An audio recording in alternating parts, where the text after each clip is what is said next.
few years ago, I embarked on a mission to Uganda as part of the practical training for a missionary school. We were 16 young missionaries from different nations, working most of the time in an isolated hospital near the border with Rwanda.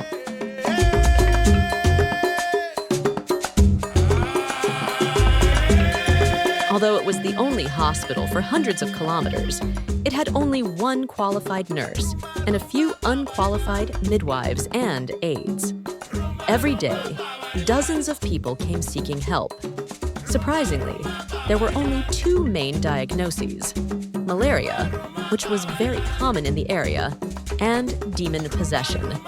Initially, I was especially struck by the second diagnosis, but I soon discovered that it was a frequent and very real occurrence in those banana plantation-covered hills. One day, a woman came to the hospital with her 3-year-old daughter, who had a high fever. The little girl was admitted and treated for 3 days with malaria medication, but there was no improvement. They then suspected bronchitis and administered antibiotics, which soon made her feel better. Since the mother spoke a bit of English, our team of missionaries talked to her several times.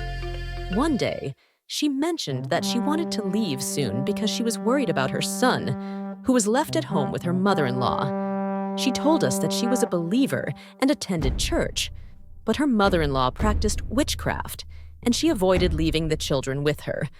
On the 6th day of her stay, she took her now-recovered daughter and left by bus back to her village, about 2 hours away. 2 days later, my colleagues informed me that she had returned, this time with her son. I initially thought it was a viral or contagious disease that had now affected the boy. However, as I approached the ward, a nurse warned me that it was dangerous because the boy was attacking everyone. Determined, I went in and approached the bed. A crowd had gathered, much like at a circus. Some were laughing, while others looked terrified. 4 adults struggled to hold down a skeletal 6-year-old boy. The mother was crying, and a pastor was praying. The child was laughing and struggling, often breaking free and hitting anyone nearby, including the pastor. His strength was unimaginable. He spoke in foreign languages and hurled notorious curses, repeatedly telling the pastor to stop praying. At one point, he stared intently at the pastor and said several things in a local language, then burst into a sinister laugh that sounded more like an animal's scream. The pastor abruptly stopped praying and fled towards the hospital gate without looking back.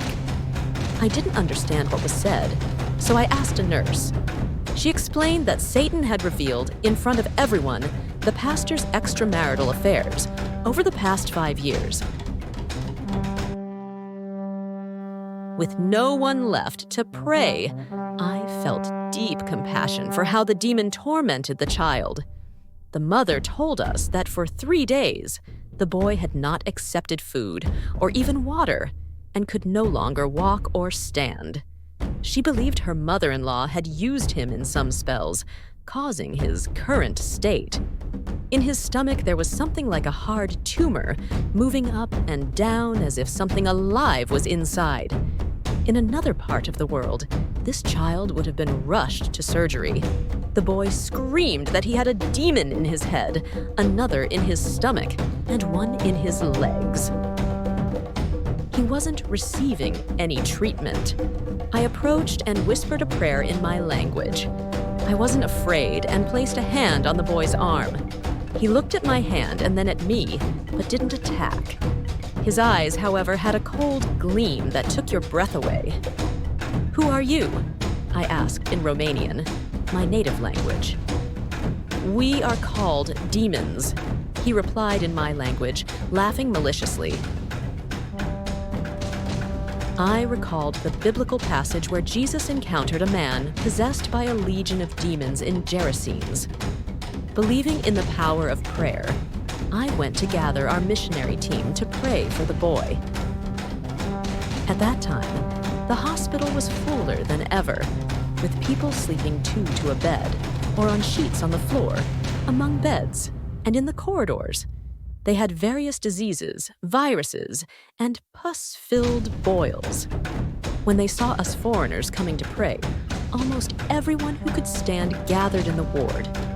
I sensed they eagerly awaited the spectacle to resume, expecting the child to attack us or for the demons to reveal dirty secrets about us.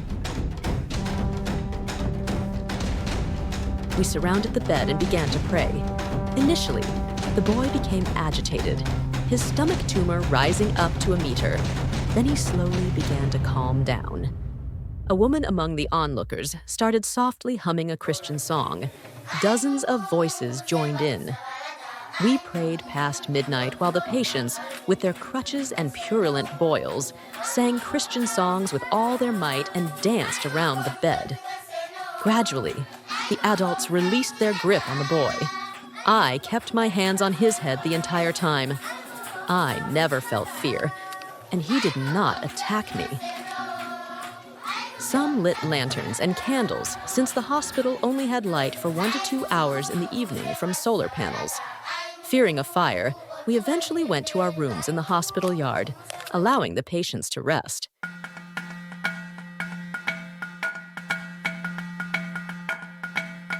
In the morning, I hurried with 2 missionary colleagues to check on the boy.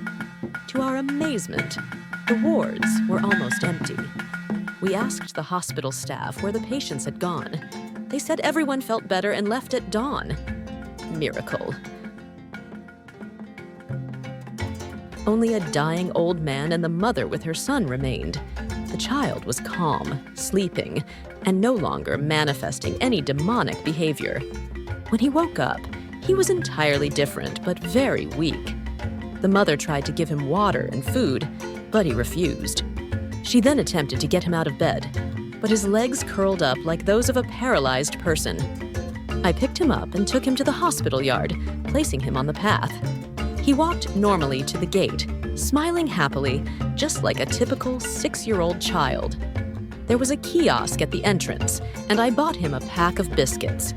He ate it in seconds, so I bought him 2 more. I took him back to his mother, who gave him several glasses of milk, which he did not refuse. The next morning, he was perfectly normal and had regained his strength, so they left the hospital. Sitting on the back of his uncle's motorcycle, who had come to pick them up, he waved goodbye with a broad smile. We have a great God who can defeat any power of darkness and transform Satan's wicked plans into living miracles.